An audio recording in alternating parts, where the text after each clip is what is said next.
Well, greetings everybody. So in this video I want to talk about how you can learn to reduce fractions.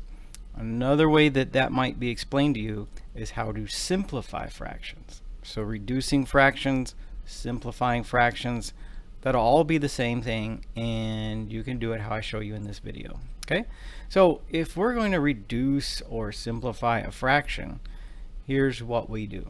Okay, we factor the top and bottom numbers individually into prime factors, and I'll talk a little bit more about that in a minute. And then we cancel all the like factors, and if we do that, then we're done. That's how you reduce fractions. That's how you simplify fractions. That's how you can solve this problem. That's how you can solve this one, and so on. Now, before I go into detail about these two steps on how you would work a problem like this, I want to talk a little bit about just the canceling part. So I can tell you that from years of teaching math, students love to cancel numbers. It's nice to just be able to get rid of a number and have a simpler problem. But there are right and wrong ways to cancel. Let's talk about how that it's done. Okay, so here's how you can cancel numbers within a fraction. So if you're dealing with a fraction and you want to cancel numbers, here's how it has to be done. Okay, so we'll have a situation like this. Here's a fraction. The number on top is 5 times 7. Now you could say 5 times 7 is 35, but I don't want to think of it that way for right now. Let's say you have on top 5 times 7. Then you've got your fraction bar on the bottom. You got 5 times 3. Now here's how we cancel numbers within a fraction. If these numbers, or if any numbers are the same between the top and the bottom, we can cancel that pair of numbers. So in other words, I got a 5 on the top, 5 on the bottom. They're the same as each other. Those can be canceled and then they're gone. Okay, you're left with, after you cancel the 5s, a 7 on top and then a 3 on the bottom. That's the reduced fraction. That is the simplified fraction. Okay, so that's how it's done. If you have, say, numbers that are multiplied together on the top and bottom, 5 times 7, that's multiplication, 5 times 3, then any common pair, any pair that's the same can be canceled. If it's not the same, like a 7 and a 3, well, we leave those behind. Okay, so that's how it's done. Let's look at another example. Let's say that this one has more numbers on it, but it's the same idea. These are all multiplied together. I can put a dot to represent multiplication if I want to. I can put parentheses to represent multiplication. But all these numbers are multiplied. This says 11 times 3 on top. This says 3 times 5 times 7 times 11 on the bottom. Okay. All right. So what do we say that we could do up here? Any pair that matches top to bottom, we can cancel. So I see I've got an 11 on top, 11 on the bottom that matches, 3 on top, 3 on the bottom that matches. They don't have to be right on top of each other. You just have to be top and bottom the same. So we can cancel this pair of 11s. We can cancel the pair of 3s. Okay, so they're gone. And then the 5 and the 7 is going to be left on the bottom. What's left on the top though? Notice I canceled every number. I canceled the 11 and the 3. Does that just mean there's nothing up there? Well, technically, when you cancel numbers like this, the number that's left in every spot is a 1. So I guess you could write down here 1 times 5 times 7 times 1, but the 1's don't add anything to it. 1 times 5 and 7 is the same as just 5 and 7. On the top, when every number that was there got canceled, then yeah, that 1 is left over. In that case, we have to write it. Okay, so I got a 1 left over on the top, a 5 times 7 on the bottom. Let's say, to finish it off, 5 times 7 is 35. The answer is 1 over 35. Okay, so that's how you cancel numbers within a fraction. Those numbers that you cancel have to be multiplying other numbers. In this case, 5 times 7, that's multiplication. 5 times 3, 11 times 3, 3 times, it's all those numbers, top and bottom, are all multiplied together. That's the scenario where you can cancel like pairs. Now, what's a common mistake people make? Everybody should know about this. Within a fraction, we don't cancel numbers that are added or subtracted. Like this right here, trust me, people really want to cancel this 3 on top with the 3 on the bottom. But what's different about this one versus these up here? Here, the numbers that you see are all multiplied together, and here they're added. We can't cancel common pairs, like pairs of numbers that are added or subtracted. It doesn't work, okay?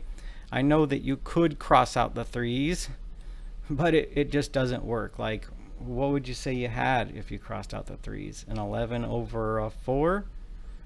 But that's not the same number. Look at it. What's 11 plus 3? That's 14. What's 3 plus 4? That's 7. What's 14 divided by 7? That's 2. So if I could cancel this way, whatever I got when I was done should be equal to 2, but 11 over 4 is not 2. So let's just say this. Don't cancel in this situation. Don't cancel within a fraction anything that's added or subtracted to other numbers that are there. Only cancel in the scenario of multiplication like this. Okay, so that's how you cancel. Now I think that we should talk about that because reducing fractions does involve this step of canceling, and now you see how it's done. Okay, now let's talk about going through the whole procedure with some of these examples from the assignment. So all right, I'm going to go through those steps that I just showed you. Okay, so I'll say I want to simplify or reduce 121 over 33. So I'm supposed to break 121 and 33 into prime numbers, meaning like I need to figure out, is 121, is it like, here are the prime numbers.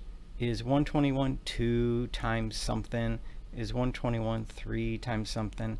And that might take a little trial and error. I don't mind if you use a calculator, but I do want you to have like limited use of it. I want to make sure that you're comfortable doing a little bit of math on your own. Okay, if you're a college math student, I don't think that's too much to ask. Okay, so here I have a little calculator interface that I can use, and so I might say, well, is a 121, let's divide it by 2, and so it doesn't go evenly. Okay, so I get like 60.5. Whoops.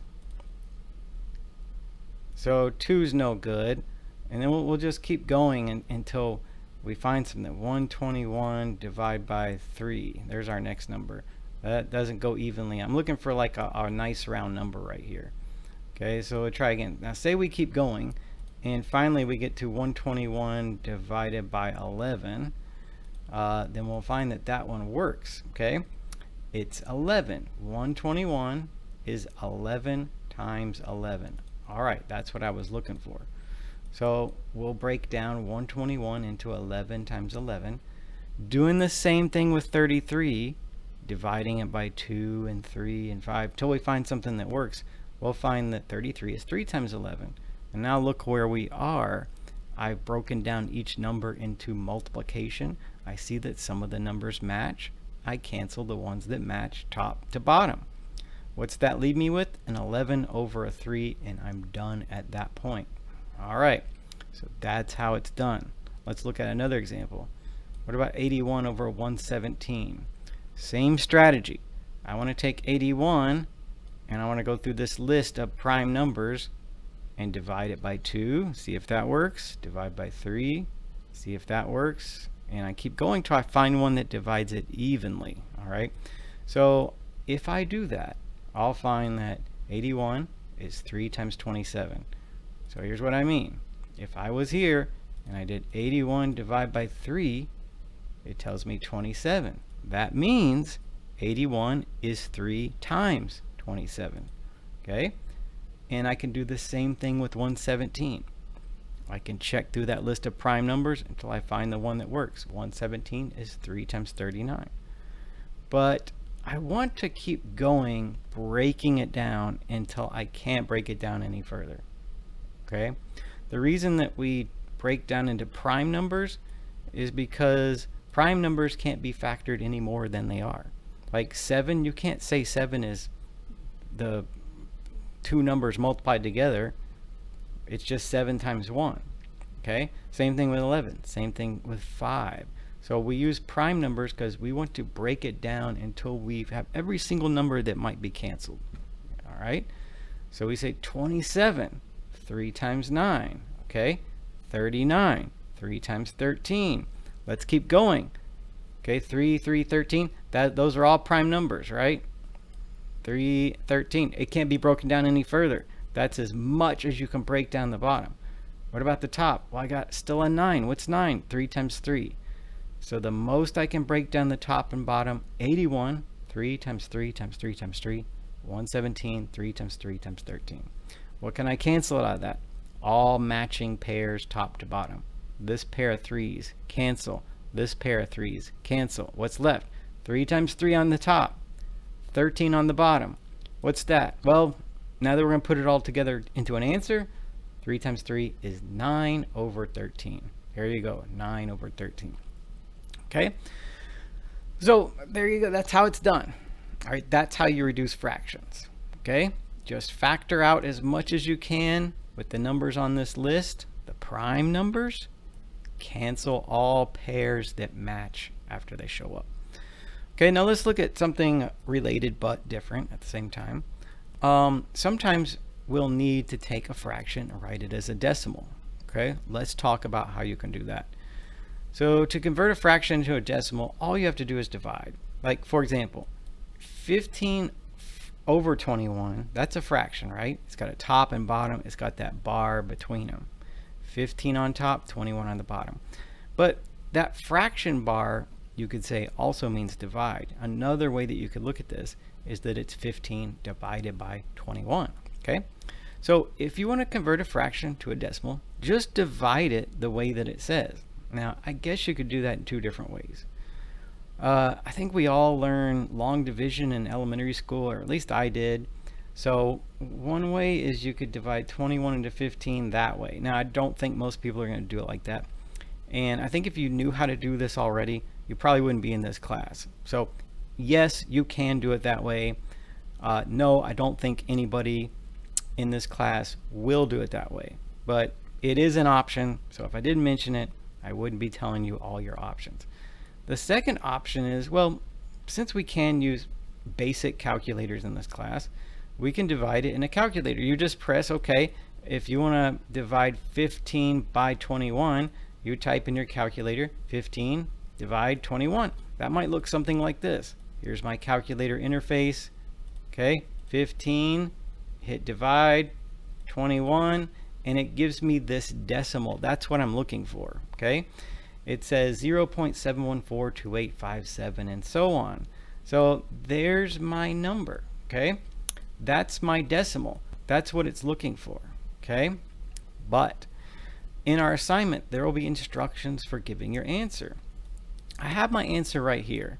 I got it from my calculator, but what exactly are we looking for to submit as a final answer? It says type a whole number. What's a whole number? A nice round number. 1, 2, 3, 4, 5, 6, 7. Well, the answer is not a whole number, so that doesn't apply to us. Or a decimal rounded to the nearest thousandth. Okay, so to submit our answer, we need to take this decimal from our calculator, this one right here, which I've partially written down, and I need to round it to the nearest thousandth. I need to round it to the thousandth place. Now, I've already made a video about how to round numbers, and the way that we would do that is we would identify in our decimal where the thousandth place is. It's that number right there. It's the 4.